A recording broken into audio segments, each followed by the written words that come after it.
Hello Virgo, Sun, Moon, Rising, and Venus signs. Kamusta kayo? Sana po ay nasa mabuti kayong kalagayan. Welcome back po sa Star Tarot. Kung bago kayo dito, welcome din kayo. Thank you sa inyong support. I truly appreciate it. God bless you all. Tignan natin ang mga messages niyo for the week. Unahin muna natin yung inyong mga trinkets, no? So we have... Ayan, so malaking butterfly, so malaking pagbabago ang maaaring mangyari dito sa buhay ninyo. Malaking transition ito, no? This could be in any area of life ninyo, Virgo, but definitely malaking switch or malaking shift ito sa buhay ninyo na mangyayari. So we have alarm clock. Ayan, so maybe yung iba sa inyo nape-pressure sa ngayon about something. Maaaring meron kayong deadline na kailangang pagtrabahuan, abutin ngayon. Maaari din naman na this is pressure dahil siguro marami kayong kailangang gawin, no? And maybe you don't have enough time, kumbaga, para magawa yon at a certain time, no? Maaring ganun ang sitwasyon. So we have a Cupid. Ayan, so si Cupid naman, this could be relationship, no? Maaring ang iba sa inyo dito, Virgo, is going to enter a new love and romantic relationship, no? So yan din ang ganap for others of you. Full energy, beautiful energy. So talagang merong pagbabago, no?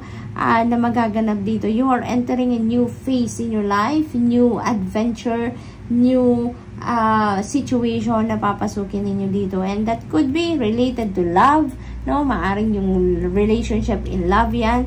Maari din naman na hindi. Maaring ibang parte ng buhay ninyo. That could be job, that could be a new career, that could be a new idea, that could be a new belief, you know?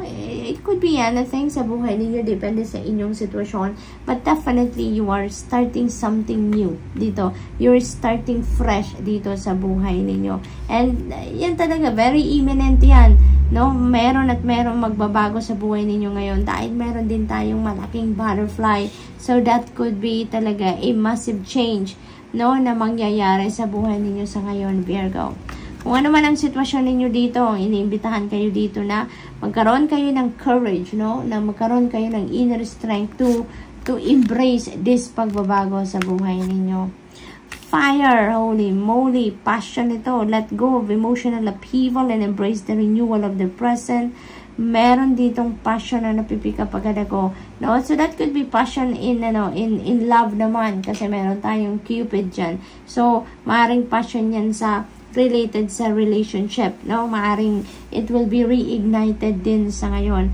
Maari din naman na emotional upheaval. Maari din na meron pa kayong bit-bit dito na nabigat sa kalooban, galit siguro towards something or towards someone, at iniimbitahan kayo dito to let go na, i-release nyo na yan because it's not going to help you in any way, no? Kaya might as well i-release nyo na yan. Make room for beautiful things, positive things sa buhay ninyo, okay?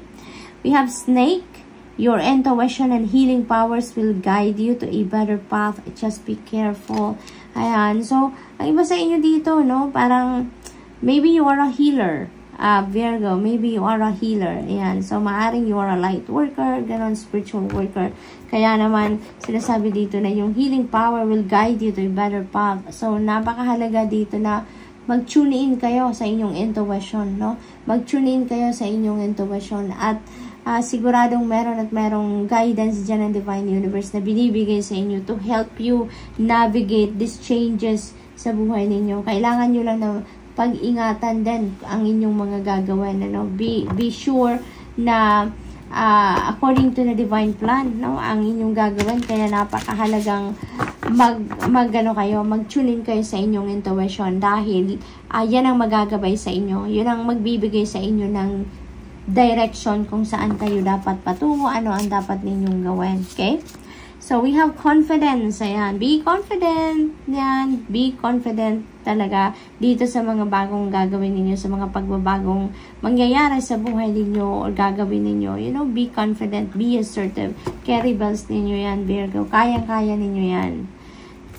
So, we have career. Ayan. So, maybe this is related to career, no? Maybe ang iba sa inyo ay tatahak ng bagong daan, no, pagdating sa inyong karera. Maybe there is a career shift dito na gagawin ng iba sa inyo, Virgo, no? Maaring mag-spiritual career na ang iba sa inyo. Maaring gano'n ang ganap dahil meron tayong snake energy.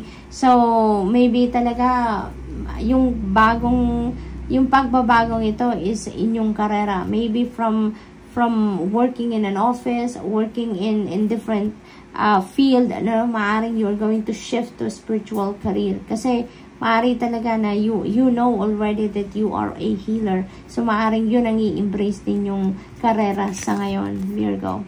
So good luck to that. Commitment, this could be marriage, no? For others of you, that could be marriage.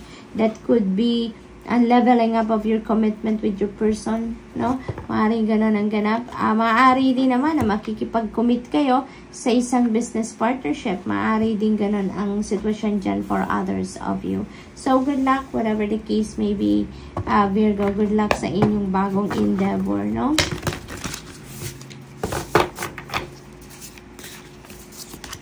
We have Six of Swords. Ayan, beautiful energy. This is travel, no? This is travel. Maaring ang iba sa inyo talaga is going to travel by water.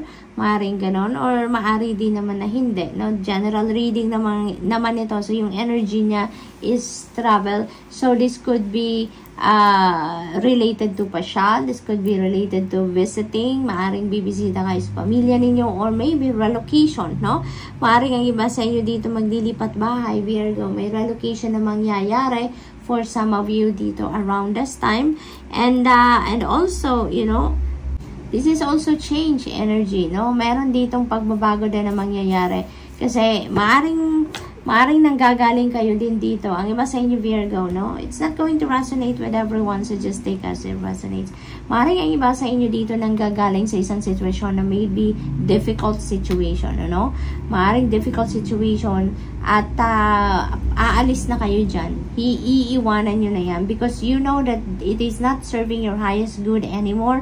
It's time for you to move on, no? You are choosing yourself na ngayon. You're choosing your life, your happiness, your safety, your peace, no? Yun ang pinipili ninyo ngayon. Kasi, kung saan man kayo nanggagaling na sitwasyon dito, no? Kasi, kung ano man, depende sa inyong sitwasyon, parang ano na, this is very unhealthy for you, no? Maaring stress na kayo dyan. Maaring gustong-gusto nyo nang umalis sa sitwasyon na yan. Pero, siguro for the longest time, wala kayong lakas ng loob, wala kayong kakayanan, wala kayong resources, no? For you to leave that behind you. Pero ngayon, ito na yung pagkakataon na maaring meron na kayong kung ano ang kailangan ninyo para makaalis kayo sa sitwasyon na to. And there you go, no? You're going to leave that behind you na kung ano man ang unhealthy situation na to.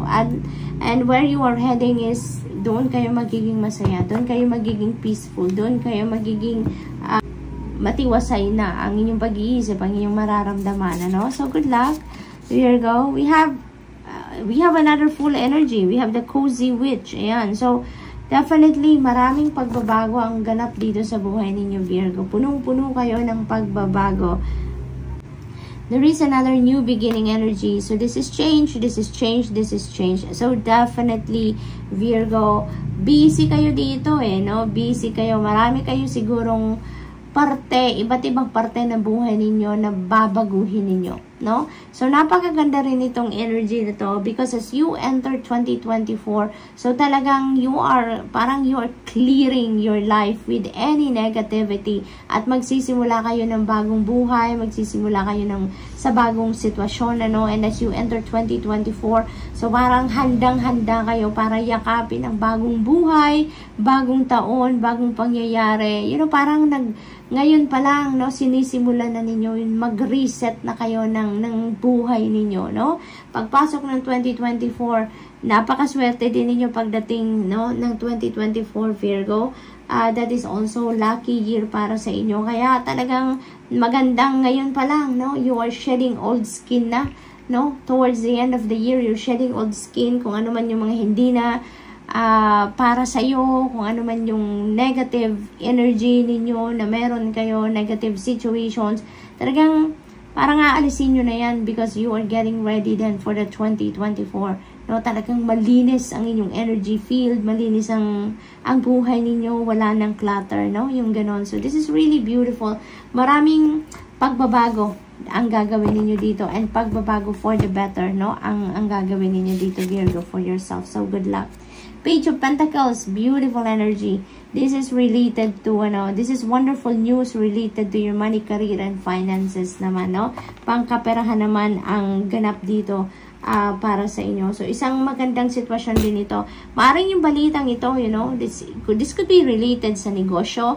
It could be related sa trabahong in-applyan ninyo, karerang tatahakin ninyo. So, maaring ito na yung balitang magsasabi sa inyo. Maaring ito na yung go signal, no? Na dadating sa inyo na go ahead, magsisimula ka na sa bagong mong trabaho, natanggap ka na sa ina-applyan ninyo, magsisimula ka na sa bagong karera ninyo, magsisimula na kayo sa bagong partnership, or magsisimula na kayo ng bagong negosyo. Yung mga ganun ba? So, this is really awesome, Virgo. Napakaganda ng pagbabagong mangyayari sa buhay ninyo dito, no? So, matapang na kayo ngayon, matatag ang inyong kalooban, you're going to be very determined, confident. So, talagang nag-evolve na kayo, no? Into the best version of yourself, Virgo. Parang nandun na kayo sa puntong very confident na kayo and assertive talaga, no? Kaya kahit ano man, no, ang nandyan sa inyong harapan, talagang parang kayang-kaya ninyong gawin kasi very confident na kayo, no? Ang lakas-lakas na ng inyong dibdib ngayon, matatag na kayo, yung ganon. So good luck, and that's all I have for you for the week. I hope nakatulong ang mga mensaheng ito in some way. Thank you for watching. Love and light. Namaste.